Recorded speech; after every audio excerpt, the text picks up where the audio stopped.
안녕하십니까. 머니볼의 문알보 야구 기자 정성영입니다. 이번 영상은 두산의 외국인 선수 교체에 대한 이야기인데요. 두산은 7월 4일 오늘 알칸타라 선수를 웨이버 공시하고 새 외국인 투수로 조던 발라조빅 선수를 영입했습니다. 두산은 현재 대체 외국인 선수 고민도 이어가고 있는 상황입니다. 영상이 들어가기 전 머니볼은 KBO 리그에서 이적, 외국인 선수 교체 등 각종 이슈를 그날 바로 소화하는 야구 전문 채널입니다. 오늘은 두산 팬들에게 구독, 좋아요, 알림 설정 부탁드리면서요. 그럼 제가 준비한 이야기 시작해보겠습니다. 자, 제 옆에 띄워놓은 것이 두산의 보도자료인데요. 내용 간단하게 살펴보겠습니다.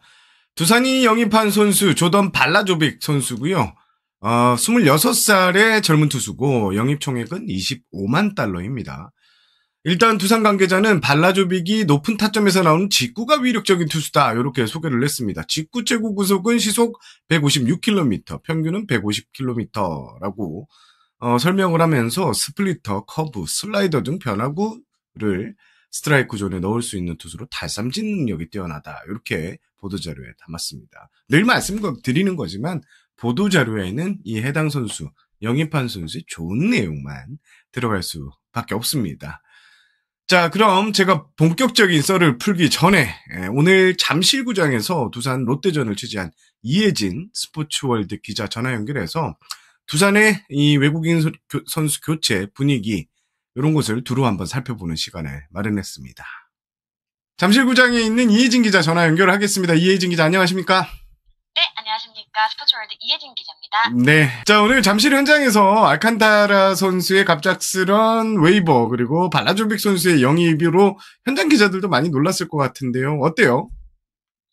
네, 사실 어제 경기에서도 알칸타라 선수가 조금은 또 실망스러운 모습을 보였잖아요. 네. 움직임이 있을 수 있겠다 생각을 했는데 사실 이렇게나 빠르게 계약 소식을 전할 거라고는 생각하지 못했습니다. 또 바로 올스타 브레이크도 있잖아요. 네. 이게 조금은 더 좀 심도 있게 고민해보지 않을까 이렇게 싶었는데 바로 교체 카드를 꺼냈습니다. 그만큼 두산이 후반기에 더 힘을 실으려 하는구나라는 어떤 그런 부분을 또 느끼기도 했습니다. 알겠습니다. 새로 영입한 이 발라조빅 선수 어떤 선수인지 현장에서 이승엽 감독은 좀 뭐라고 설명을 해요?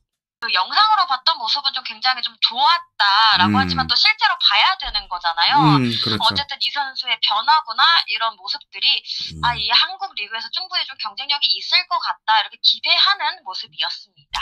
알겠습니다. 알칸타라 선수 같은 경우에는 결국 기대했던 모습 이하로 이런 모습을 보여주면서 떠났네요. 네, 일단 사실 알칸타라 선수 하면 두산이 정말 1선발로 꼽았던 에이스잖아요. 예. 또 과거 20승을 올렸던 기억도 있습니다.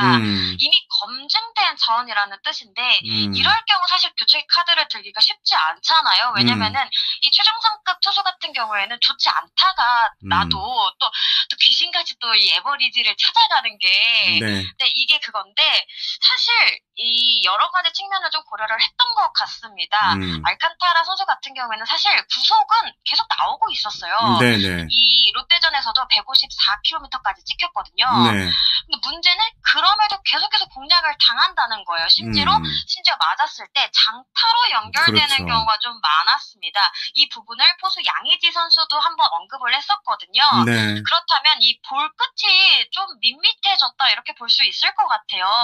이러한 부분은 사실 단기간에 또 재조정하기가 쉽지 않기 때문에 두산으로서는 좀 결단을 내린 것 같습니다. 여기에 이제 개인적인 생각인데 알칸타라 선수가 좀 부상 이슈도 있었잖아요. 네네네. 이 5월에 미국에까지 다녀오면서 공백이 좀 한 달 넘게 이어졌는데 저는 이러한 부분도 좀 일부 영향을 미치지 않았을까 싶고 실제로 두산이 이때부터 좀 만약의 사태를 대비해서 좀 적극적으로 움직였다 이런 흥분입니다.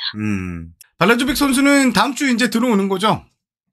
네, 뭐 변수가 없다면은 말씀하신 것처럼 다음 주쯤에 들어올 것 같고요. 뭐 언제 또 마운드에 서냐가 굉장히 관건이잖아요. 이건 뭐 행정적인 절차가 언제 해결되느냐에 따라서 달라질 것 같습니다. 일단 두산에서는 뭐 비행기 알아보고 있고 개인 훈련하면서 입국 날짜를 정하겠다 이렇게 얘기를 했습니다.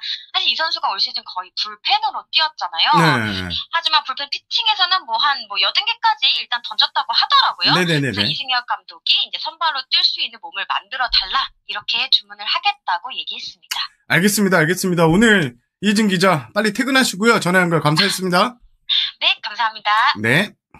이혜진 기자 전화 연결이었고요. 그럼 제가 준비한 이야기, 먼저 가는 선수 이야기부터 해야 되겠죠. 알칸타라 선수 이야기인데요. 알칸타라 선수의 교체 결정은 지난달 26일 하나전이 결정적이었습니다. 당시 3.2이닝 4피안타 5실점, 홈런도 2개나 맞았죠. 이때 두산 구단은 90% 이상 교체 마음을 이렇게 결정을 했다고 하고요. 이후 발라조빅 선수가 한국을 갑자기 온다고 하면서 속도가 붙었습니다. 그래서 웨이버로 공시하고 발라조빅 선수와 계약이 이루어졌는데, 그렇다면 만일 어제 알칸타라가 호투를 했어도 두산은 이별을 이렇게 통보를 했을까라는 질문이 있었는데요. 그렇습니다. 부상 복귀 이후 투구 내용, 데이터 등에 대한 분석이 이미 마쳤는데 구단은 포스트 시즌 진출 이상의 성과를 내기 위해서는 강한 일선발이 필요하다는데 공감대가 모였습니다. 알칸타라 선수의 반등을 기다리기보다는 새로운 외국인 투수 영입으로 전력 강화를 노리고자 했다는 게 두산 구단의 설명이었습니다. 자, 그럼 뭐가 문제였을까요? 두산이 알칸타라 선수에게 가장 우려한 부분은 포크볼이었는데요. 이 포크볼이 주무기인데 위력이 상당히 떨어졌죠.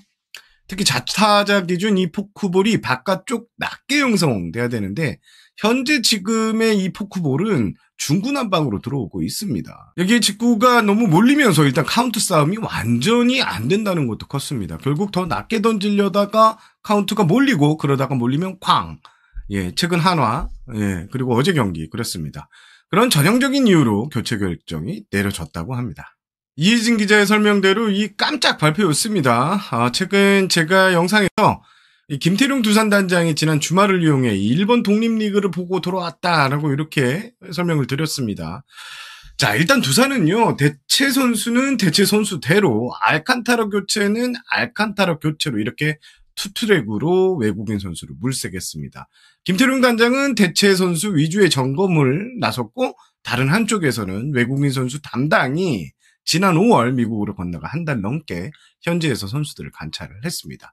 미국에서 일선발을 맡아줄 수 있는 이 구위형 투수를 찾는 게 가장 큰 과제였는데, 그런데 발라조빅 선수가 시장에 나왔다는 소식이 전에 알려집니다. 두산은 발빠르게 움직였죠. 발라조빅 선수가 속구와 변화구 모두 스트라이크 존 투구 비율이 65%로 높았다는 점, 그리고 9이닝당 이 삼진율이 12.5에 달할 만큼 구위가 빼어난 투수임을 체크를 했었고요. 발빠르게 서류를 들이밀어서 한국 시간으로 오늘 새벽 계약을 완료했습니다. 자, 여기서 기사에 나오지 않은 비하인드 몇 가지 전달을 해드리겠습니다. 사실 외국인 선수들은 이 한국 무대가 낯설고 두려운 게 많다고 합니다. 발라조빅 선수도 마찬가지였는데요. 이 발라조빅이 플로코 선수에게 한국 야구에 대한 조언을 구했다고 하고요. 플로코 선수가 이 적극 추천했다고 합니다. 자, 두 번째, 발라조빅 선수는 미네소타 유망주입니다. 이런 26세의 젊은 투수가 한국 무대까지는 잘 고려하지 않습니다. 하지만 발라조빅 선수는 한국에서 성공하고 싶은 마음이 아주 컸다고 하고요.